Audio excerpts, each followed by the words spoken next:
Welcome to mega 9 TV. నేను మీ రాణి. అఖండ hit తర్వాత అఖండ 2 పైన భారీ అంచనాలు అయితే ఉన్నాయి. అటు ఫ్యాన్స్ కూడా ఎప్పుడెప్పుడు రిలీజ్ అవుతుందా బాలయ్య బాబు ఫ్యాన్స్ ఈగర్గా వెయిట్ చేశారని చెప్పాలి. కాకపోతే ఒక్కసారిగా అందరినీ కూడా అంటే అసహనానికి గురి చేసిన ఈ ఇష్యూ ఏదైతే ఉందో దాని గురించి మాట్లాడడానికి మనతో పాటు ప్రొడ్యూసర్ నట్టికుమార్ గారు ఉన్నారు. సో ఆయన మాటల్లోనే అడిగి తెలుసుకుందాం. సార్ నమస్తే. నమస్తే సార్, అఖండ 2 పోస్ట్ పోన్ అవ్వడం, అలాగే రిలీజ్ ఆగిపోవడం, ఇవన్నీ కూడా ఫ్యాన్స్ కాస్త అసహనంగా ఉన్నారని చెప్పాలి. అటు ఫ్యాన్ సిచ్యువేషన్ ఏంటి, అలాగే డిస్ట్రిబ్యూటర్లు అండ్ ఎగ్జిబ్యూటర్లు ఈ విషయం పట్ల ఏ విధమైన అంటే ముందుకు వెళ్ళాలంటారు? ఇప్పుడు నేను ఒక్కటే అంటున్నానమ్మా, ఎగ్జిబ్యూటరు మొత్తం సినిమాలు థియేటర్లో వేసి Balayya Babu cinema Akhanda 2 is a పెద్ద హిట్, సూపర్ హిట్ అని బిఫోర్ హిట్ అని టాక్ వచ్చింది.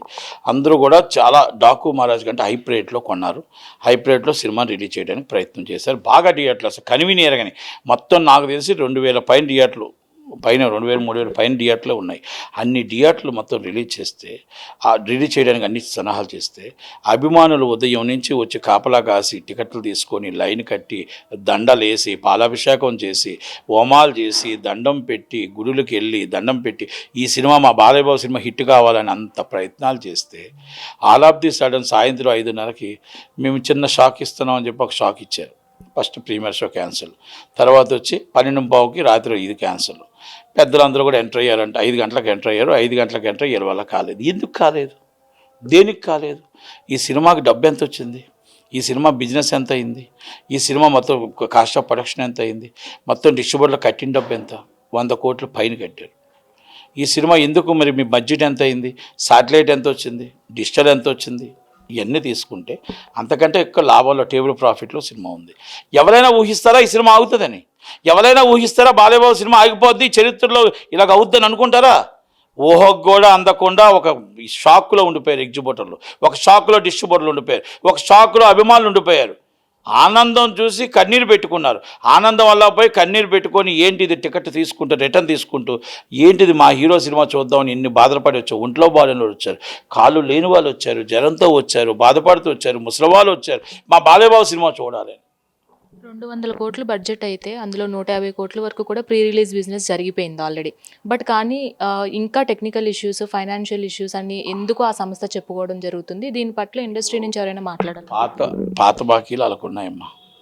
150 కోట్లు అయింది సినిమా, 200 కోట్లు బిజినెస్, 210 కోట్లు అయింది. 210 కోట్లు బిజినెస్ అయింది కనుక 150 కోట్లే బడ్జెట్ అయింది. ఇది బయట చెప్తున్న మాటలు, ఇది వాళ్ళు కూడా చెప్తున్న మాటలు. ఇది అయిపోయింది. ఇది మొత్తం 210 కోట్లు టేబుల్ ప్రాఫిట్ వచ్చింది కదా. పాత బాకీలు ఎలా ఉన్నాయి? ఓకే, అది బిఫోర్ ప్లాన్ చేసుకోవాలి కదా. కోర్టు కేసు అది ఎప్పటి నుంచో ఉంది కదా, అవార్డు వచ్చింది కదా. ఆ కేసును ముందు ప్లానింగ్ కరెక్ట్గా చేసుకోవాలి కదా. వాళ్ళు కూడా ఏం రిలీజ్ ఆపాలని ఏం కాదు. వాళ్ళు ఏమనుకుంటారంటే ఊహల్లో ఏమనుకుని మా అడ్వకేట్ గెలుస్తాడు, ఆ అడ్వకేట్ గెలుస్తాడు, ఎవరో ఒక్కలే గెలుస్తారు. వాళ్ళు గెలిచారు, మనం ఓడాం. ఆ ఓటమి ఏంటో తెలుసా? ఈరోజు మొత్తం థియేటర్లో షేర్లు 100 కోట్ల రూపాయలు పోయాయి. ప్రీమియర్ షో నిన్నటికి షేర్ ఎంతో తెలుసా? 100 కోట్ల రూపాయలు తీవ్ర నష్టం వచ్చింది. ఆ నష్టం ఎవరు భరిస్తారు? 22 కోట్ల ప్రీమియర్ షో పోతే దాదాపు 80 కోట్ల రూపాయలు మొత్తం నిన్న పోతే అమౌంట్ ఎవరు భరిస్తారు దీనికి? ఒకటి, ఈరోజు మీరు చేసిన చిన్న తప్పు, ఓకే లీగల్గా మీరు గెలాలనుకోవడం వేరే దాంట్లో మీరు ప్రయత్నం చేసుకోవాలి, కానీ ఇలాంటివి మీకు బాధ్యతలు ఆడకూడదు. అది మీ తప్పు. మీరు చెప్పినట్లుగానే పాత ఫైనాన్షియల్ ఇష్యూస్ రన్ అవుతున్నాయి. అది వాళ్ళకి తెలిసే వాళ్ళు బ్యానర్ పేరు కూడా 14 రీల్స్ ప్లస్ అని చెప్పి వాళ్ళు పెట్టడం జరిగింది. బట్ ఇవన్నీ చూసుకున్నట్లయితే అంటే ముందే గ్రహించలేదా?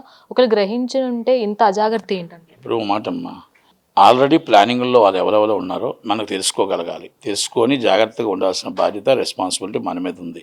మీరు ఇంత పెద్ద సినిమా మిమ్మల్ని నమ్మి హీరో గారు డేట్స్ ఇస్తే, ఎంతమంది అడిగినా కూడా మీకు డేట్స్ హీరో గారు ఇస్తే దాన్ని మీరు సినిమాని రిలీజ్ చేసి చక్కగా ప్లాన్ చేయాలి. బిజినెస్ కూడా మంచి బిజినెస్ అయింది. ఈ బిజినెస్ అయిపోయి సినిమా రిలీజ్ చేసింది, అది వచ్చిన డబ్బులు పాత వాళ్ళకి ఇవ్వాలో ఇవ్వద్దో మీరు ఆలోచించుకొని ఇచ్చుకోవాలి, మాట్లాడుకోవాలా.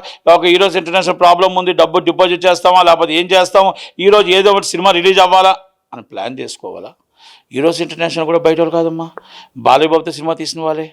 ఆల్రెడీ నేను కూడా ఒక సినిమా చేసిన వాడిని. మన ఇండస్ట్రీ ఉన్న వ్యక్తులే, ఎక్కడ బయట వాళ్ళు కాదు.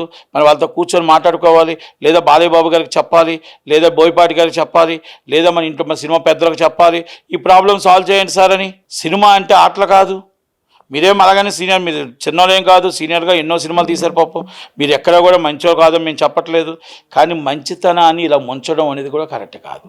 ఇవన్నీ మనకు కనిపిస్తున్నాయి నిజాలు. అసలు వాళ్ళ ఫైనాన్షియల్ ఇష్యూసే సినిమా అయిపోవడానికి కారణమని కళ్ళ కట్టినట్టు కనిపిస్తున్నా కానీ చాలామంది బాలయ్య బాబు ఫ్యాన్స్ కావచ్చు, ఫ్యాన్ అసోసియేషన్స్ కావచ్చు, అప్పుడు అసెంబ్లీ ఇష్యూని తీసుకొచ్చి చిరంజీవి గారిని, దిల్ రాజు గారిని ఇందులో ఇన్వాల్వ్ చేస్తున్నారు. అది ఎంతవరకు కరెక్ట్ అంటే? అదైతే ఇక్కడ ఇష్యూ అయితే లేదు.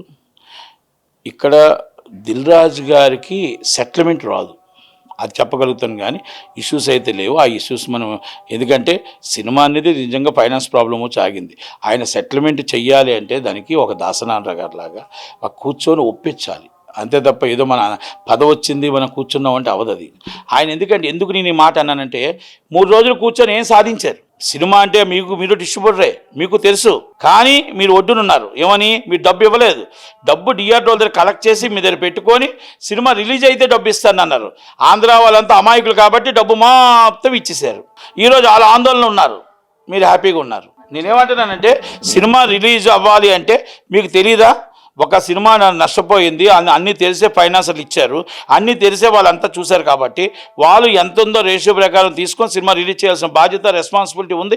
వచ్చిన ఓవర్ఫ్లో ఇవ్వడం, లేకపోతే ఆస్తులు రాయడం, ఏదో ఒకటి చెయ్యాలి. సినిమా రిలీజ్ ఆగకూడదు. సినిమా రిలీజ్ ఆగితే తీవ్ర నష్టం ఇండస్ట్రీకి వస్తుంది. ఎగ్జిబ్యూటర్ డబ్బు రిటర్న్ కానీ రాకపోతే తీవ్ర నష్టం ఇండస్ట్రీకి వస్తుంది. రేపు ఎగ్జిబ్యూటర్ డబ్బు ఇవ్వకపోతే తీవ్రంగా పెద్ద సినిమా రిలీజ్లు చేయలేరు, డిస్ట్రిబ్యూటర్ కొనలేడు. కనుక ఈ నష్టాన్ని మీరు భర్తీ చేయగలగాలి. ఈ సినిమాని రిలీజ్ డేట్ వేయగలగాలి. అభిమానుల కళ్ళల్లో ఆనందం చూడాలి. అభిమానులకు ఒక క్లారిటీ ఇవ్వాలి ఈరోజు రిలీజ్ అని. ఎఫ్డీసీ చైర్మన్గా ఆయన ఫెయిల్ అయ్యారని చాలా ఇష్యూస్లో చాలామంది చెప్తూనే వచ్చారు. బట్ మెగాస్టార్ చిరంజీవి గారిని ఈ ఇష్యూలోకి లాగడం పట్ల అసలు మీ ఒపీనియన్ ఏంటి సార్? నాకు ఎవరు లాగారో నాకు తెలియదు. మెగాస్టార్ గారికి ఏం సంబంధం ఉంటుంది? ఆయన సినిమా అయింది, ఆయన బాధలు ఆయన ఉంటాయి, అంతేగా ఆయనకేం సంబంధం ఉంటుంది? దయచేసి ఇలాంటి మనం కాంట్రవర్షియల్ చేయకూడదు.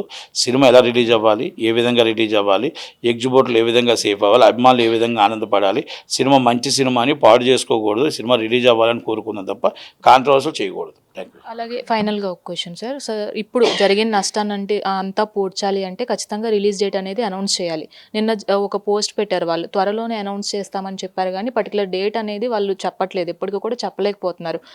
అంటే ఈ డిసెంబర్లో వస్తే మంచిదంటారా ఈ నష్టం అంతా పూడ్చడానికి, లేదంటే మళ్ళీ సంక్రాంతి బరిలో ఈ సినిమా ఉంటే బాగుంటుంది? ఇప్పుడు నొప్పి వాళ్ళకుంది, కష్టం వాళ్ళకుంది, డబ్బు ఇచ్చిన వాళ్ళు మాకుంది.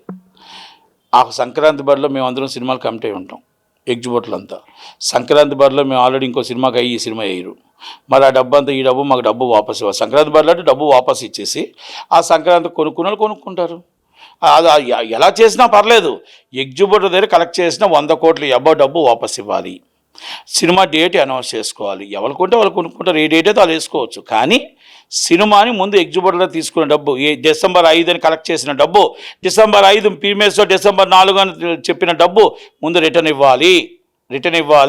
డేట్ అనౌన్స్ చేయాలి. టోటల్గా అభిమానులకు క్లారిటీ ఇవ్వాలి. అంతే. Thank you very much. Thank you.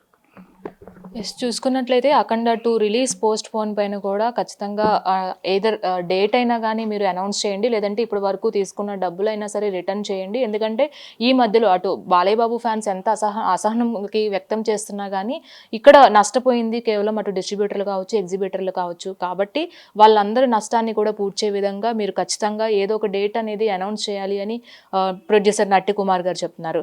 ఇది ప్రొడ్యూసర్ నట్టి కుమార్తో face to face. Video journalist రానాతో రాణి, మెగా 9 టీవీ, హైదరాబాద్ నుంచి.